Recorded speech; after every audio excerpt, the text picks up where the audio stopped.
So what I would really like you to do at the moment is everybody just go down to this particular, to where you're at, pull the, and just look at the ground first. You don't even have to pull anything away. Just look at the state of the ground. We've got things growing right here underneath. And then what is all over the ground here? Do you see any bare dirt? No, it's covered. No bare dirt. So on the top we have some fresh fallen leaves. You have some sticks. If you go down further, you know, this is probably a leaf that fell a few days ago, right? These red leaves here.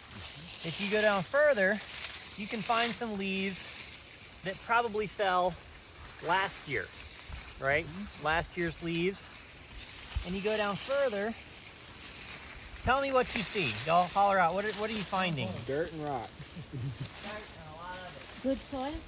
Well, just, okay, so we say dirt, but specifically tell me what you see. It's a looser, not as compacted dirt as we found outside there. It's not Right. It's not the red clay. So like, look up close, what is it? I found a little centipede, like a little roly-poly, like a centipede here. I've got an acorn cap. I've got some little sticks. A little bit of bark. I even see more broken down decomposed leaves on top too. Do you see any white things? Like, Yes. that is fungus that's growing and feeding on all the decayed organic matter. Do you see compaction? Is it compacted? No. It's pretty aerated, isn't it? Yeah. Now, if I take this soil knife and I'm going to dig down, now I just pushed it, well, it probably has it on here, a good, well, it only has centimeters. No, it does.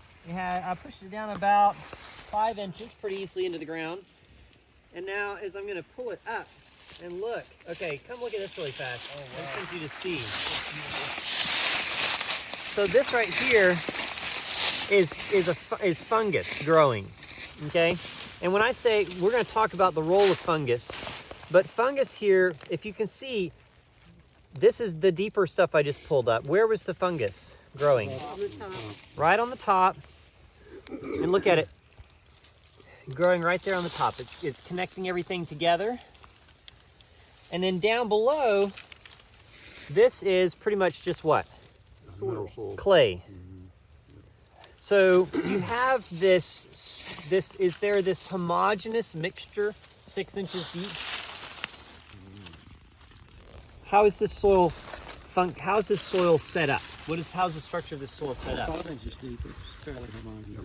Layers. It's in layers. It's in strata. It's stratified. It is not a homogeneous potting soil mixture of equal parts of organic matter and minerals all the way down. Right. It's almost pure minerals further down, going up to a higher level of organic matter all the way up to completely undecomposed organic matter at the top. And if you notice, these microorganisms like this fungus, they are functioning at different levels of that soil structure.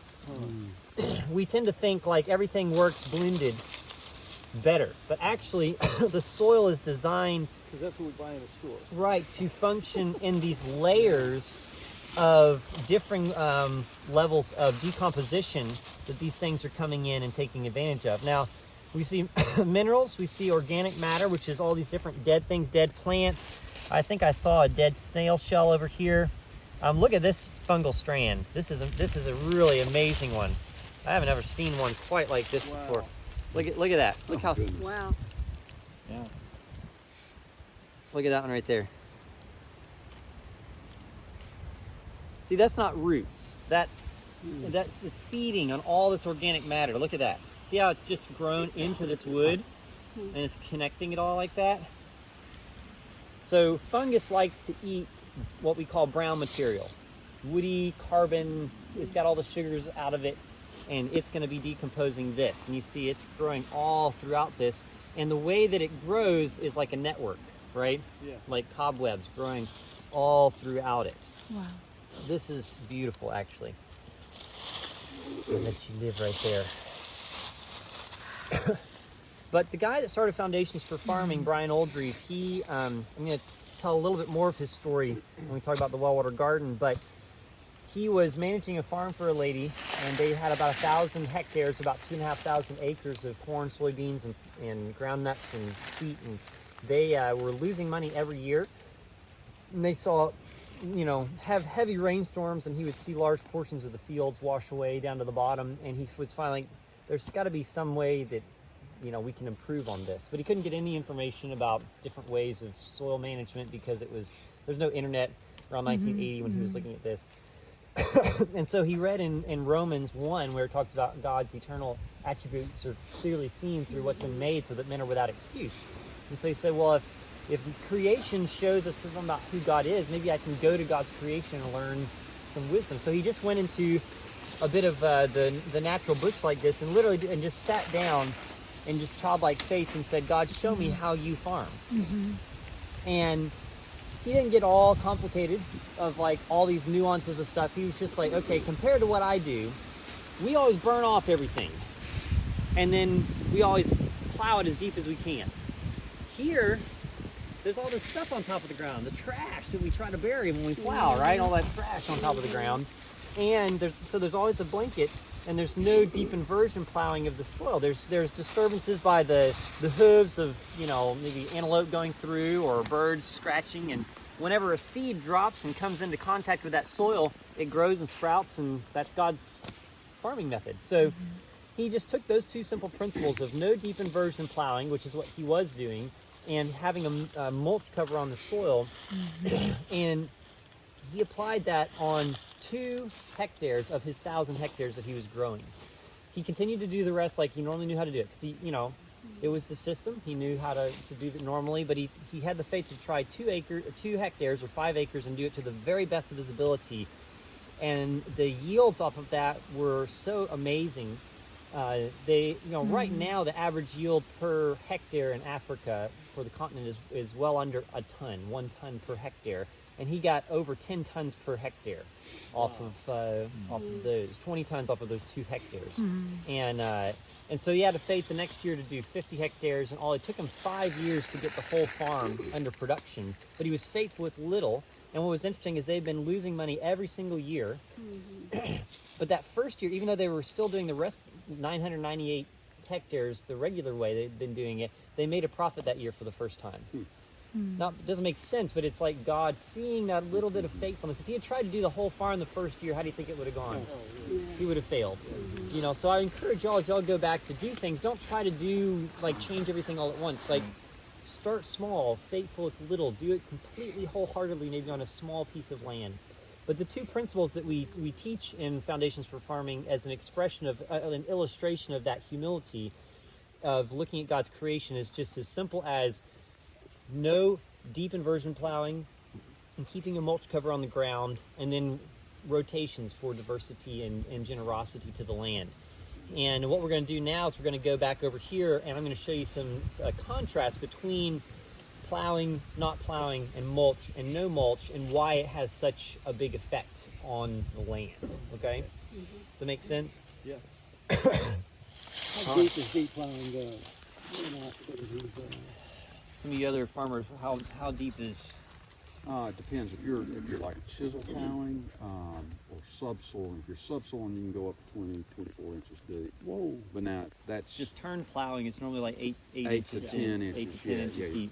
That's the most radical kind of plowing. I mean, you You're bury all the good stuff. turning it over. The old school thought with switch plows was they would take the soil, Yep. turn all the weeds that were there, and bury them deep enough that they weren't going to be an issue. And that was They just flipping the whole ground upside down. that was taught by the agricultural specialist. That this is the way you deal with pigweed problems and other pest problems that you have because you bury it. And what we're now finding is we want to have a mulch out there, and that smothers them and breeds the right kind of. That's right. But we still wrestle with. We have in our sandy coastal plains soils. If we weren't running big heavy equipment out there over it, we wouldn't have this problem. Exactly. But because we're doing that, we have it may be very friable up on But top. a compaction layer We have a down. compaction layer. Mm-hmm. Yeah, so I want to hear your thoughts about that too. Yeah. We're trying some things, but Well, I think, for instance, the Bible talks about plowing, right? But we have to recognize that not all, when you say plowing, there's not one universal technique that refers to. The John Deere Mulbird turning plow, steel turning plow that enabled farmers to actually flip the soil 8 to 10 inches on its head was not around until a couple hundred years ago. And if you remember in the Bible, it talks about you beat your plowshares into what? Swords, right? So that there's a if you want to minimally disturb the soil for seed, making a bit of a seed bed for seed soil contact, and that kind of stuff. When you have what you would consider like that spear tip plow, where you're just scratching the surface to be able to open it up, especially if you've had the land fallow some and things like that. That's a completely different. That is not deep inversion plowing. Like we're talking about, that's minimal soil disturbance on the surface in order to get that seed into the ground. Right, but when you have 8 to 10 inches flipped on its head, that's a relatively modern, dramatic change that has not even really been possible until some of the more modern, equipment that we have. So we're not, when we say modern day plowing, is not necessarily what you would have always seen historically, or the ability to till like we do, where we just can pulverize the soil into powder with a mechanized tiller, is not something that you were able to do without a whole lot of effort and like going over to a bajillion times to actually make that happen. So if you had healthy large pines and stuff first in here, and you had pine straw mixed with this, it would be the same process. very similar process, Pine straw. yes. And every creation is always wanting to go from an immature to a mature ecosystem, from annuals to perennials to forest. It's always trying to get there. And so part of our management is deciding what version of that we want for what we're growing. And like, for instance, we weed and we have to manage the soil in our gardens in order to keep it from going back to forest, in order to maintain it in an environment those annuals are going to be happy, and it's always trying to go there, but we're keeping that back through weeding, and those kind of things. So, we get to decide how to do that, but we can't come and plant annuals right here because they don't live in this version, like this maturity of the ecosystem. We would have to set this back by cutting it all down and removing the perennials and getting it back to just where annuals God's designed to be the quick come in or and grow to pave the way for the later more mature species, or to be in the edges of between cleared and forest. But perennials, if you can grow food with perennials, it's always much, there's benefits to that, though there's lots of benefits to annuals as well. You can get a lot of yield very quickly from an annual. That so many people in the permaculture world are like, perennials are the way to go. Yes, but with annuals, you can just get a lot of food really quickly, very simply, in a way that perennials are great, but it's a lot more of an investment in long-term commitment. And even still, it's like, okay, we got hazelnuts and other stuff, but it's still not the same as corn and potatoes. There's some benefit to those kind of things. So, all right, well, let's walk back over to the basement over here.